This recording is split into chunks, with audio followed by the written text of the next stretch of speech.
कहानी की शुरुआत होती है मार्स प्लैनेट से, जिसके बारे में माना जाता था कि मार्स पर जिंदगी का कोई नामो निशान नहीं था, लेकिन मार्स पर जिंदगी है। वो लोग अपने प्लैनेट को बारसूम के नाम से पुकारते थे और वहाँ जीवन मौजूद था। हालांकि अब वो धीरे धीरे मर रहा था। जोदंगा नाम का एक दुश्मन शहर उनके आसपास की हर चीज को तबाह करता जा रहा था, जिससे बारसूम की ऊर्जा लगातार कम होती जा रही थी। मगर अब सिर्फ हीलियम नाम का महान शहर ही उसका सामना कर रहा था। पिछले 1000 सालों से हीलियम और जोडंगा के एयरशिप्स एक दूसरे से लगातार जंग लड़ रहे थे। एक दिन दोनों तरफ के एयरशिप्स के बीच भयानक युद्ध चल रहा था। तभी अचानक नीली ऊर्जा की एक रहस्यमयी किरण आसमान से निकली और सबथान के जहाज को छोड़कर बाकी सारे एयरशिप्स तबाह कर दिए। सबथान जोडंगा का राजा था। फिर कुछ ही देर बाद 3 अजीबोगरीब लोग उसके सामने आए। उन्हें थर्न्स कहा जाता था और उनके लीडर का नाम शंग था। उन्होंने सबथान को नीली जाली जैसा एक रहस्यमयी गैजेट दिया। इस गैजेट की मदद से वो ऊर्जा के शक्तिशाली ब्लास्ट चला सकता था। लेकिन जब सबथान ने उस शक्ति से थर्न्स पर हमला करने की कोशिश की तो वो खुद पीछे जाकर जमीन पर जा गिरा।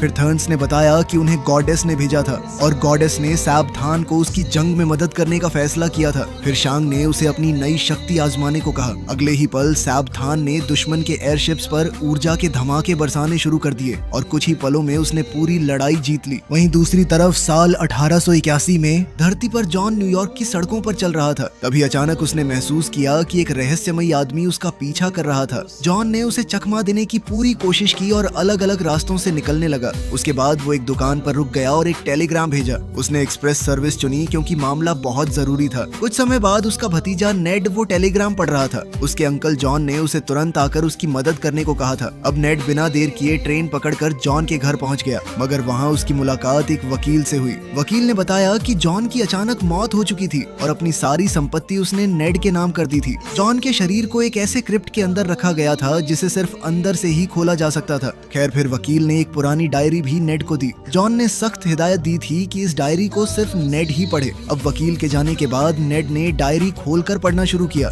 और यहीं से कहानी हमें 13 साल पहले ले गई। अमेरिकन सिविल वॉर के बाद एरिजोना में जॉन एक मशहूर कन्फेडरेट आर्मी कैप्टन बन चुका था। अब वो सोने की तलाश में भटक रहा था, लेकिन अब तक उसके हाथ कुछ खास नहीं लगा था। वहाँ के लोकल बारटेंडर ने पहले ही जॉन को शराब देने से मना कर दिया था क्योंकि उसने अपना पुराना कर्ज नहीं चुकाया था। वहाँ बैठे कुछ लोग भी उसे बाहर निकालने की कोशिश करने लगे, लेकिन जॉन ने तुरंत उन सब से भिड़ना शुरू कर दिया और कुछ ही पलों में उन्हें धूल चटा दी। उसके बाद उसने अपनी बंदूक निकालकर बारटेंडर पर तान दी। तभी अचानक वहाँ कुछ सैनिक आ पहुंचे जो जॉन को गिरफ्तार करने आए थे। जॉन ने उनका विरोध करने की कोशिश की, लेकिन उसे बेहोश कर दिया गया। कुछ देर बाद जब उसकी आंख खुली तो उसे पूछताछ के लिए लाया जा चुका था। कर्नल पावल के सामने आते ही जॉन दोबारा झगड़ा करने लगा और तब तक नहीं रुका जब तक उसे उठाकर जेल की एक सेल में नहीं डाल दिया गया। पावल चाहता था कि जॉन उनके साथ मिलकर अपाचीज के खिलाफ लड़े, लेकिन जॉन जंग और खून खराबे से तंग आ चुका था। अब वो किसी भी लड़ाई का हिस्सा नहीं बनना चाहता था। जवाब में पावल ने उसे एक बार फिर बेहोश कर दिया। बेहोशी के दौरान जॉन को अपने मरे हुए परिवार के सपने आने लगे।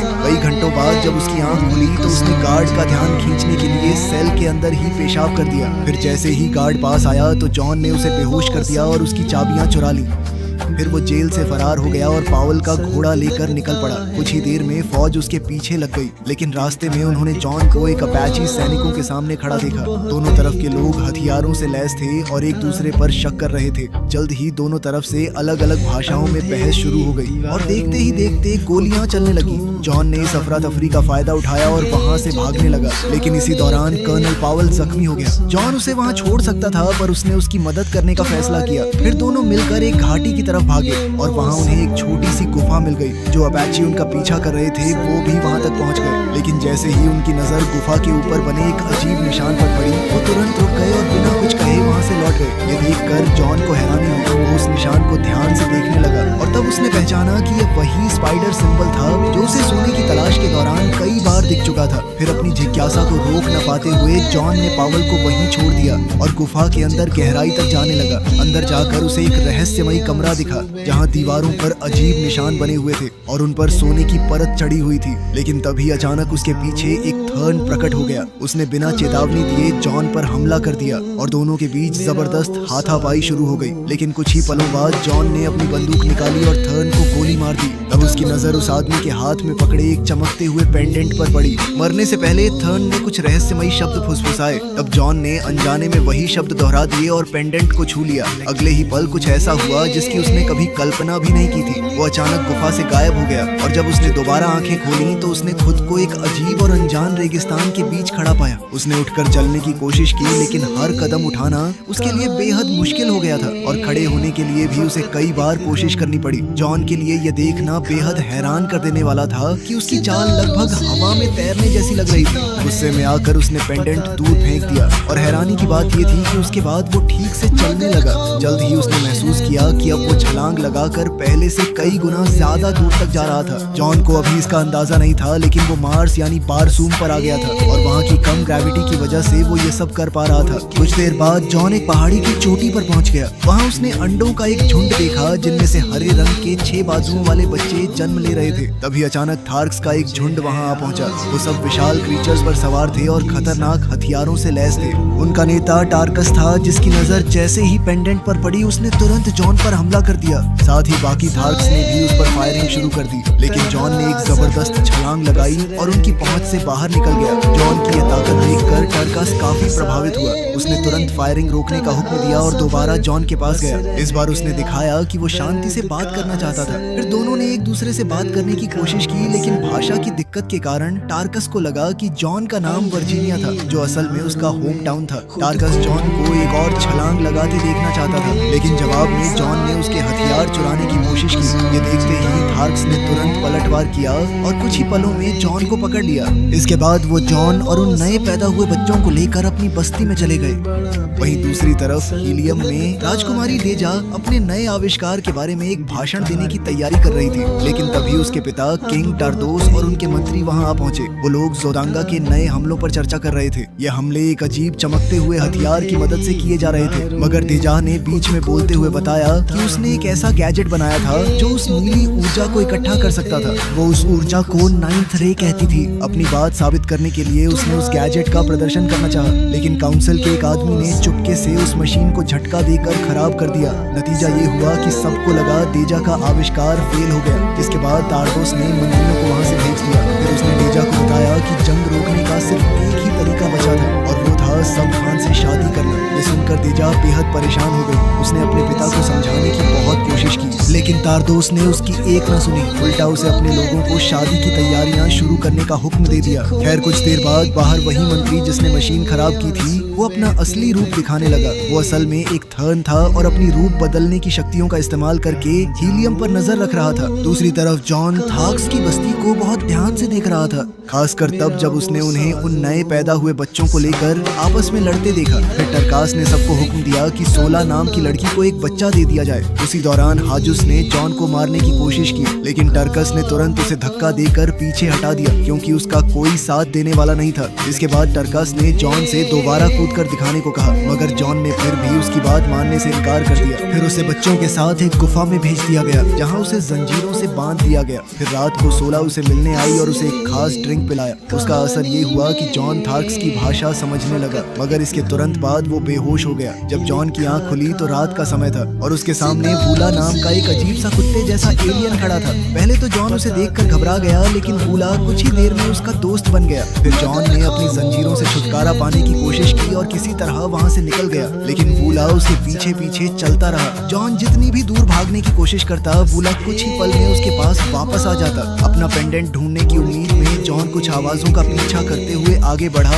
और एक थार्क पार्टी तक पहुंच गया। तभी वूला ने बीच में घुसकर सबका ध्यान अपनी तरफ खींच लिया। थार्क्स ने वूला को मारना शुरू कर दिया। ये देखकर जॉन उसे बचाने के लिए सीधे लड़ाई में कूद पड़ा और गलती से एक थार्क को ही मार डाला। इसी दौरान सबने उसकी जबरदस्त कूदने की कला भी देख ली, लेकिन अगले ही पल थार्क्स ने उसे गिराकर काबू में कर लिया। मगर जब जॉन ने उनकी भाषा में बात की तब सबको समझ आ गया कि 16 ने उसकी मदद की थी। फिर अगली सुबह जॉन को एक पत्थर से बांध दिया गया और उसे मजबूरन देखना पड़ा कि 16 को उसकी गलती की सजा दी जा रही थी। उसके शरीर पर एक और निशान दाग दिया गया। टरकास ने सबके सामने ऐलान किया कि अगर 16 ने दोबारा ऐसी गलती की तो उसे मार दिया जाएगा, क्योंकि उसकी त्वचा पर नए निशान के लिए जगह ही नहीं बची थी। ये सब देखकर जॉन को अपने परिवार की याद आ गई और वो अपने पुराने रिश्तों के बारे में सोचने लगा। तभी अचानक थार्क्स ने आसमान में 2 बैटलशिप्स को लड़ते देखा। सब तुरंत सुरक्षित जगह की तरफ भागे ताकि दूर से उस जंग को देख सकें। आसमान में साबथान अपनी शक्तियों का इस्तेमाल करते हुए दुश्मन के जहाज पर हमला कर रहा था और उस पर चढ़ गया था। दूसरी तरफ देजा ने एक सिपाही का भेस बदल रखा था और जहाज को वहां से दूर ले जाने की कोशिश कर रही थी, लेकिन जहाज पर हमला हुआ और वो कंट्रोल खो बैठी। देजा लगभग नीचे गिरने वाली थी पर उसने मुश्किल से किनारे से लटक कर अपनी जान बचाई। जैसे ही जॉन ने उसे देखा, उसने उसे इंसान समझकर एक लंबी छलांग लगाई और उसकी जान बचा ली। जैसे ही दोनों जहाज जमीन पर आए तो जॉन ने डेजा से पीछे रहने को कहा ताकि वो लड़ सके, मगर डेजा ने बताया कि वो भी एक योद्धा थी। फिर दोनों कंधे से कंधा मिलाकर लड़ने लगे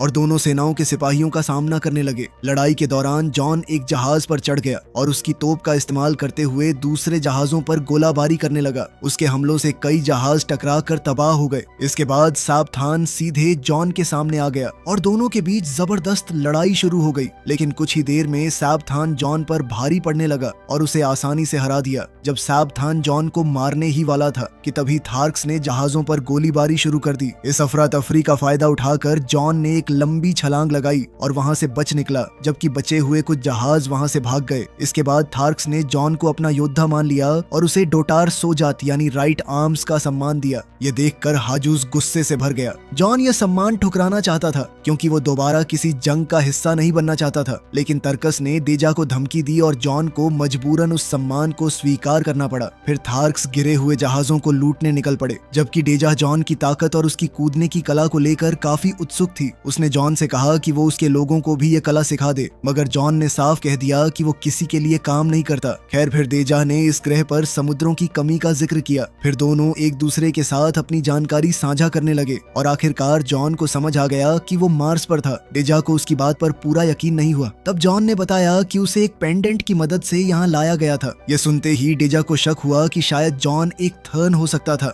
जवाब ढूंढने के लिए डेजा जॉन को गॉडेस के मंदिर में ले गई। उसने 16 की चेतावनी को नजरअंदाज कर दिया जिसने कहा था कि उस जगह पर जाना मना था। फिर मंदिर के अंदर डेजा ने कुछ प्राचीन सिंबल्स को ध्यान से देखा जो एक गेट के बारे में बता रहे थे। उसने जॉन से वादा किया कि वो उसे उस गेट तक ले जाएगी ताकि वो धरती पर वापस लौट सके। जॉन ने डेजा की जान बचाई थी, उसके बदले में डेजा उसकी मदद करना चाहती थी, लेकिन तभी अचानक टर्कस और उसके लोग वहां पहुंच गए और नियम तोड़ने के जुर्म में उन्हें गिरफ्तार कर लिया। टर्कस जॉन पर बुरी तरह नाराज था क्योंकि उसकी वजह से 16 मुश्किल में पड़ गई थी और अब उसकी जान जा सकती थी। तब जॉन को पता चला कि 16 असल में टर्कस की बेटी है। ये बात सुनकर टर्कस ने उसे जोर से मारा और बताया कि थार्क्स के बीच अपने अपने बच्चों का कोई कंसेप्ट नहीं होता। इसके बाद वो तीनों को अपने टेंट में ले गया और सबके सामने ऐसा दिखाया जैसे उन्हें सजा देने वाला हो। लेकिन अंदर पहुंचते ही टर्कस ने जॉन को उसका पेंडेंट वापस दे दिया और उन्हें तुरंत भाग जाने को कहा। जब तक हाजुस को शक हुआ और वो टेंट के अंदर घुसा तब तक तीनों वहां से निकल चुके थे, मगर टर्कस पर तुरंत गद्दारी का आरोप लगा दिया गया। फिर जॉन, डेजा और 16 मार्स के रास्तों पर सफर करने लगे,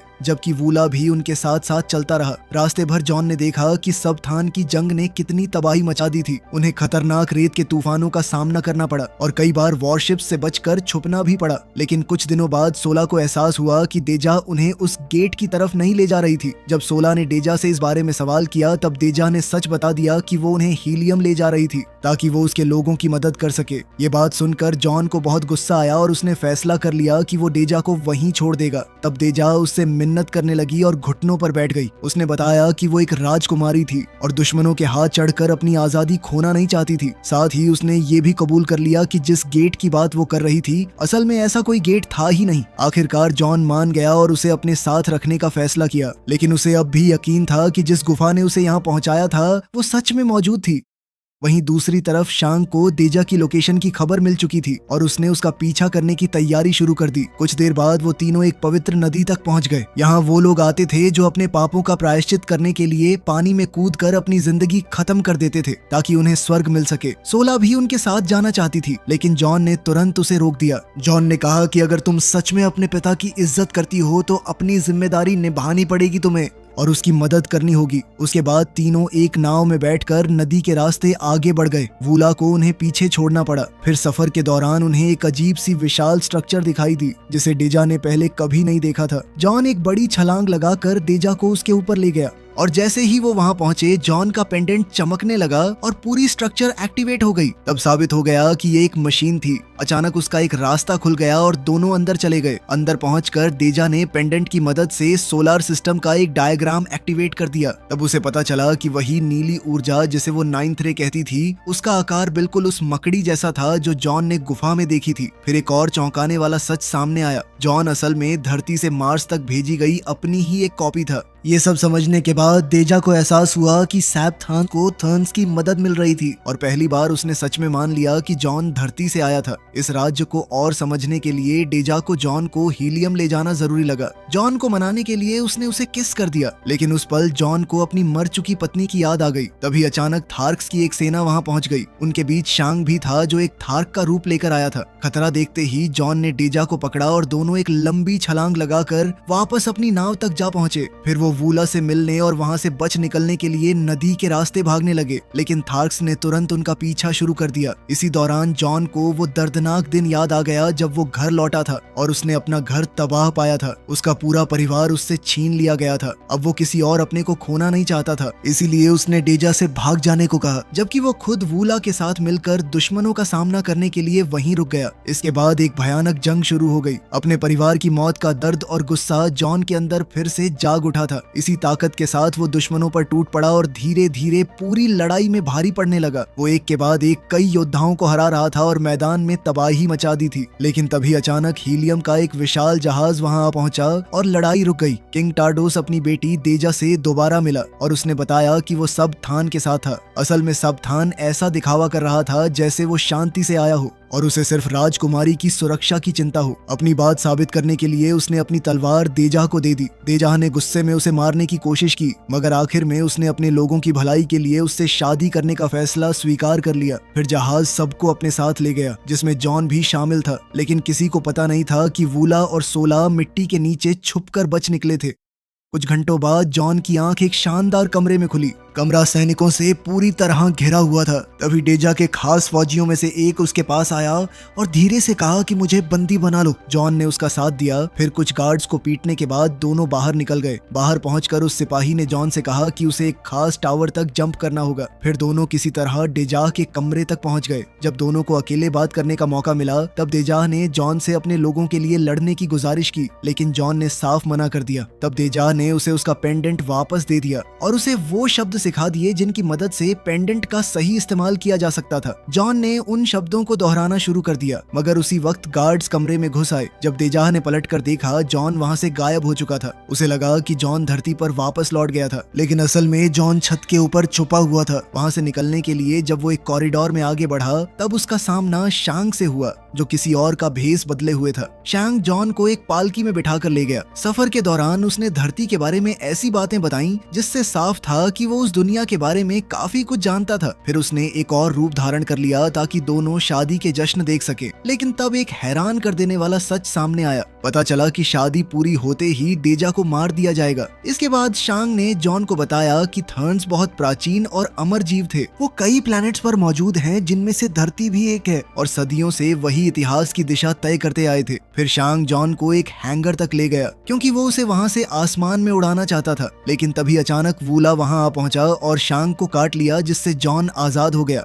जॉन ने तुरंत अपना पेंडेंट वापस चुरा लिया। फिर उसने उन लोगों का एक उड़ने वाला जहाज चुरा लिया, लेकिन उसे ऐसा जहाज उड़ाने का कोई अनुभव नहीं था। इसी वजह से वो कई बार लगभग क्रैश होते होते बचा। वहीं एक गार्ड भी उसका पीछा कर रहा था, मगर जैसे ही जॉन शहर से बाहर निकला, सोला ने उस पीछा करने वाले गार्ड को गोली मारकर गिरा दिया। कुछ देर बाद जॉन अपने जहाज को एक रेत के टीले में क्रैश करके उतरने में कामयाब हो गया। जॉन समझ चुका था कि वो अकेले डेजा को नहीं बचा सकता था, इसलिए उसे मदद के लिए थार्क्स के पास वापस जाना पड़ा। सोला ने कहा कि उसके लोग उड़ना नहीं जानते थे, लेकिन जॉन ने उसे मजबूर कर दिया कि वो उसके साथ वापस चले। लेकिन जब दोनों गांव पहुंचे तब उन्हें तुरंत गिरफ्तार कर लिया गया, क्योंकि अब हाजूस सत्ता में आ चुका था। अब उन्हें एक कैद खाने में डाल दिया गया और वहां पहुंचकर उन्होंने देखा कि टरकस भी कैद में था। सोला को वापस देखकर टरकस बहुत गुस्सा हुआ, लेकिन वो जॉन को मार नहीं सका क्योंकि कोलिसियम की एक लड़ाई हारने के बाद उसकी ताकत काफी कम हो चुकी थी। खैर कुछ ही देर बाद जॉन और टार्कस को कॉलिसियम में ले जाया गया। वहाँ उन्हें 2 बेहद खतरनाक सफेद एप्स के सामने लड़ने पर मजबूर किया गया। सोला अपने पिता और जॉन को यूं मरते हुए नहीं देख सकती थी, इसलिए वो भी मैदान में कूद पड़ी और सीधे टार्कस के पास पहुंच गई। जॉन के पैरों में जंजीर बंधी हुई थी, इसलिए वो कूद कर बच नहीं सकता था, लेकिन एप्स के कई हमलों से बचते बचते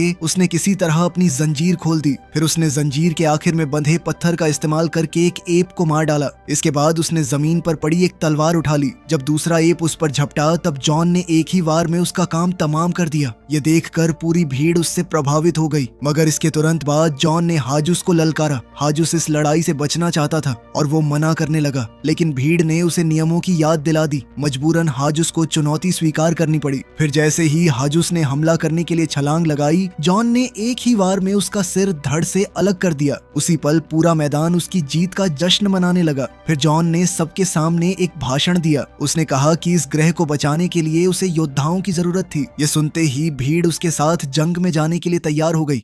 वहीं दूसरी तरफ डेजा की शादी की रस्में शुरू हो चुकी थी। जॉन थार्क्स को लेकर जोदांगा पहुंच गया, लेकिन वहां पहुंचकर पता चला कि पूरा शहर खाली था। असल में शादी हीलियम में हो रही थी। ये जानकर टार्कस ने गुस्से में जॉन को थप्पड़ मार दिया। उसने कहा कि अब वो लोग वक्त पर नहीं पहुंच सकते थे और थार्क्स उड़ भी नहीं सकते थे। खैर निराश होकर जॉन अकेला ही एक लाइट फ्लायर लेकर निकल पड़ा। कुछ समय बाद वो सुरक्षित तरीके से हीलियम पहुंच गया। लाइट फ्लायर की वजह से सबको लगा कि वो भी वहीं का रहने वाला था। फिर जब डेजा सबथान की पत्नी बनने ही वाली थी, तभी जॉन खिड़की तोड़कर अंदर आ गया और शादी रोक दी। सबथान ने तुरंत अपनी सेना को बुलाने के लिए आदेश भेज दिया। फिर वो डेजा को घसीटते हुए वहां से भाग निकला। अगले ही पल हीलियम के सिपाहियों और जोदांगा की सेना के बीच भयानक जंग छिड़ गई। लड़ाई सड़कों पर भी हो रही थी और मंदिर के अंदर भी। इसी दौरान डेजा ने सबथान पर हमला किया और उसे मजबूर कर दिया कि वो उसे छोड़ दे। तभी एन वक्त पर जॉन ने आकर उसकी जान बचा ली। इसके बाद दोनों मिलकर जंग में उतर पड़े और जॉन का सामना सीधे सबथान से हुआ, जहां दोनों के बीच जबरदस्त हाथापाई शुरू हो गई। ऐसा लग रहा था कि सबथान अब ये लड़ाई जीतने वाला था, लेकिन तभी एक जहाज मंदिर से टकरा गया और पता चला कि थार्क्स ने आखिरकार उड़ना कबूल कर लिया था।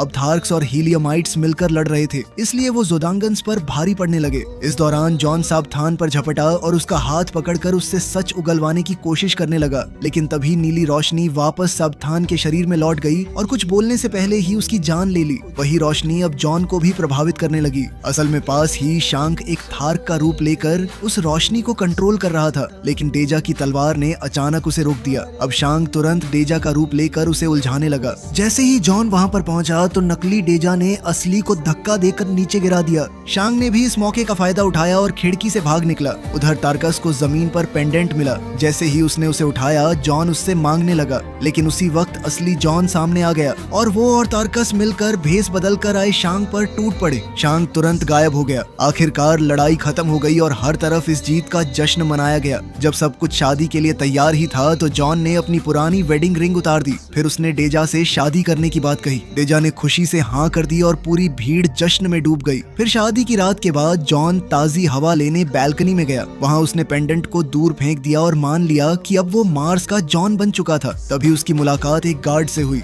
लेकिन वो गार्ड असल में शांग निकला। शांग ने तुरंत जॉन को छुआ और उसे वापस धरती पर भेज दिया। अचानक जॉन की आंख उसी गुफा में खुली जहाँ से सब शुरू हुआ था। कई साल बीत चुके थे और पावल कब का मर चुका था। तब जॉन ने चट्टान पर बने मकड़ी के निशान के शब्दों को दोबारा बोलने की कोशिश की, लेकिन इस बार कुछ भी नहीं हुआ। इधर प्रेजेंट में नेड ने पूरी डायरी पढ़कर खत्म कर दी। कई सालों तक जॉन एक नए पेंडेंट की तलाश करता रहा जो उसे दोबारा मार्स ले जा सके। बहुत मेहनत के बाद उसे ऑकनीज में एक सुराग मिला, लेकिन वो जानता था कि थर्न्स अब भी उसका पीछा कर रहे थे और अलग अलग रूप बदलकर उस पर नजर रखे हुए थे। तभी जॉन ने एक खास योजना बनाई। उसने बीमार होने का नाटक किया और एक खास जहर की मदद से अपने शरीर को बिल्कुल मरा हुआ दिखाया ताकि लोग उसके शरीर को क्रिप्ट में रख दें। उसने कुछ खास निर्देश भी छोड़ दिए थे जिनका सच सिर्फ नेड को पता चल सकता था। ये सब जानकर नेड हैरान और परेशान हो गया। वो तुरंत क्रिप्ट की तरफ दौड़ा। फिर उसने टेलीग्राम में दिए गए कीवर्ड्स का इस्तेमाल करके क्रिप्ट को दोबारा खोला, लेकिन अंदर देखकर उसके होश उड़ गए। क्रिप्ट पूरी तरह खाली थी।